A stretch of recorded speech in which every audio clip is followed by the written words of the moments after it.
Hey, good evening, everyone. This is Lowman02. Unfortunately, the live feed that we ran today for video came in wrong. My settings were all jacked up, and I only had like a large view of the screen, which is unfortunate. We only managed to play two sets in today's Christmas extravaganza for 100 card Singleton. I'm going to go through the two matches that we ended up playing. We ended up going 2-0 in the match that we played. Would have loved to play the remainder of them out, but unfortunately had a Christmas festivity that we had to make it to. So the first one is against Sensei Rob. And I'm a little unfortunate, or a little disappointed to pull this match because I know he's probably on some sort of mid-range. And I'm kind of hoping in my heart of hearts that he's on like some sort of like four-color mid-range. So all right. So here's what we see. We it's very strong keep. So we have a Kithian to start off. It's like one of the better beatdown one drops in the deck. Not the best one drop in the deck. Like Mother of Runes or like Weather Wayfarer are probably the best one drops in the deck or land tax. But we have a Kithian. We see him end up playing out a Grand Coliseum, and we're pretty much cheering. We're like, yes, he's going to be on four color or some sort of crazy color combination, maybe five color. Um, and we have a Lennon Arbiter, so the play is going to be Lennon Arbiter here because what we're hoping to do is tax the heck out of his ability to fetch with his fetch lands. So we end up playing out the Arbiter, and we got a great curve here. I think what we're thinking we're going to do is go Mardu War Reaper here and then play out the Containment Priest. Either this turn or on his turn. He mana leaks that. We just play it out now. Figure if he's on a heavy mana draw, or on a counter heavy draw, we'll let him counter our one drop and just beat him with our better cards. We'll make the Lennon Arbiter indestructible. He could bounce it, but I mean, if he does have Wraths in his deck, which I don't think he's probably running, then that'll work out pretty well for us. Yeah, he gives up here as soon as we activate the Gideon, and we got Mother of Runes up, so we can't bounce it, which would essentially mean he had to bounce two creatures. Um, it's not going to happen. There's no way that's going to happen. We're going to beat him for lethal here. So first game ends relatively rapidly. That's what Death and Taxes does is it punishes slower decks or decks that require a lot more to go right for them than it does because this deck it always does the same thing every time. You really can't expect it to do much more than that, but it'll do what it does very well every single time. So whether Wayfarer drop, decent keep here, we have decent curve. We decided to just go wait for the Wasteland, and we're happy we did because we see a Corrosive Verge come out, which means he's going to have to commit 2 mana to generating ramp in the form of 2 additional lands. We're happy to see that. We end up playing out the Mirren Crusader because it's just a beating of a card. Um, so interesting, kind of a techie play here. What he ended up doing there is he played his Breeding Pool untapped and took damage off of it, which means to me he really wants to crack that Corrosive Verge, which means he may have like an explosive or a more explosive hand.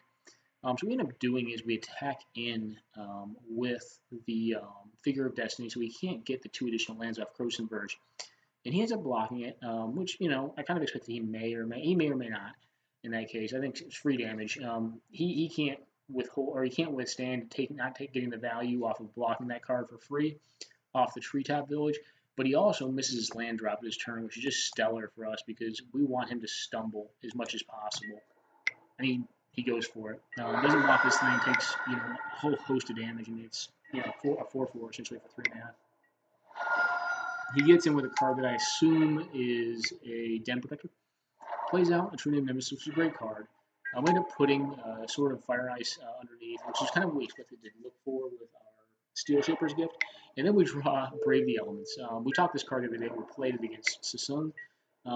It just wrecks shop. We attack him with all of them because we want to be able to activate the Windburst Kites, put the Sword of Fire and Ice into play.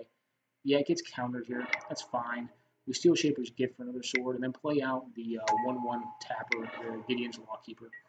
Um, so we don't see any other creatures played here, which means in my head he probably has counter magic of some sort. So we just play out threats. And what the idea is here is we can tap down 2 things with the Gideon's Lawkeeper, and we still have lethal on board with the Quarter Paladin, plus with the sword as a backup plan. So he sacks Corrosive Verge, ends up getting a Dryad or another land. We end up tapping down the Den Protector. On our turn, I believe we tap down the Dryad Arbor, which means that we have lethal on board. He just can't do anything about it. And that's game. All right, so that was game 1. Us punishing 4-color greedy. Game 2 is against Kasparati, which congratulations, Kasparati. I believe you went third or fourth in this whole series, which is awesome. We end up taking this one, sweeping this one as well, 2-0. Again, he's on 3 colors. He's on like a tempo Jeskai deck. So, interesting hand here. We have, a tech edge, we have a land tax. Play out the tax after playing out the 2-1, so we can attack him. Now, he ends up having tear, which gets our land tax. But we're kind of fading that we were short on lands. We go to equip the Bone Splitter, he has a Swords to Plowshare, so I'm thinking like a very spell-based deck. He ends up Force of Willing, which I'm fine to see. Bremaz is 2 for 1 out of him, and we still have good gas in hand. So we end up playing out our Mirren Crusader here. He plays out, like a land, a Goblin Rune Blast, which I'm fine with. He can't block our Mirror Crusader. But I'm kind of worried about his burn at this point. So, he may or may not have it. We're going to attack him. He's got a prowess creature. So we immediately grows the Goblin Rune Blaster, eats our Precinct Captain, and we end up playing out Core Skyfisher at this point, flipping back a land, and then equipping to the Paladin, the Bone Splitter.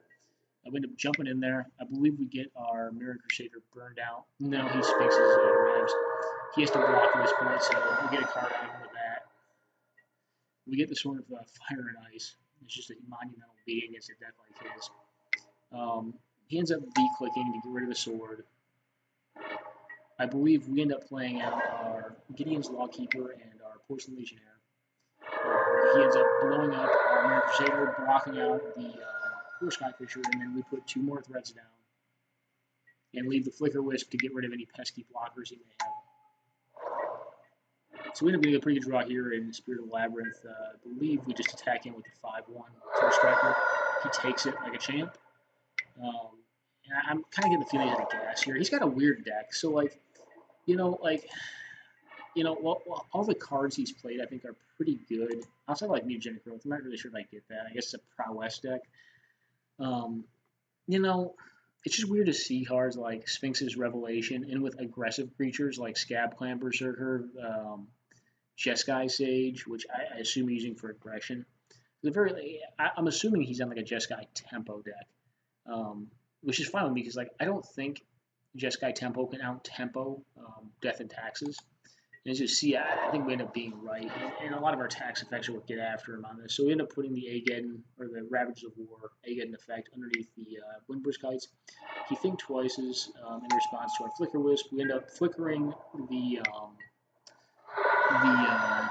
Muldrifter, which we know is not going to draw him cards. And regardless, we just have lethal on board unless he has a Lightning Bolt, which he does not. And we end up taking the game, the first round.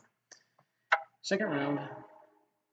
Unfortunately for him, he ends up mulling down to, I believe, 5 and keeping on the play, which is it. I don't like this hand that we have here.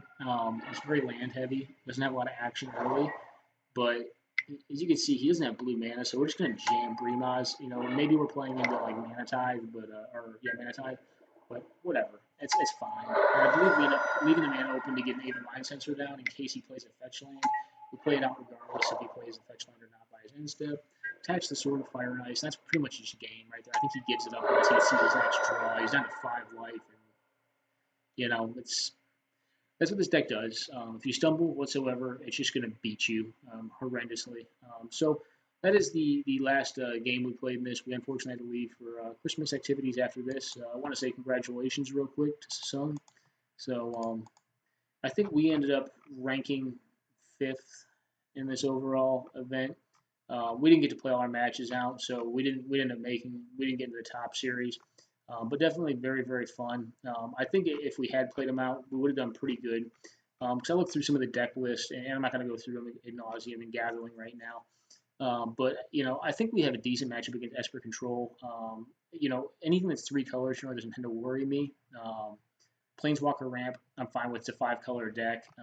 5-color deck out of Total Hate. We did beat Kasparati.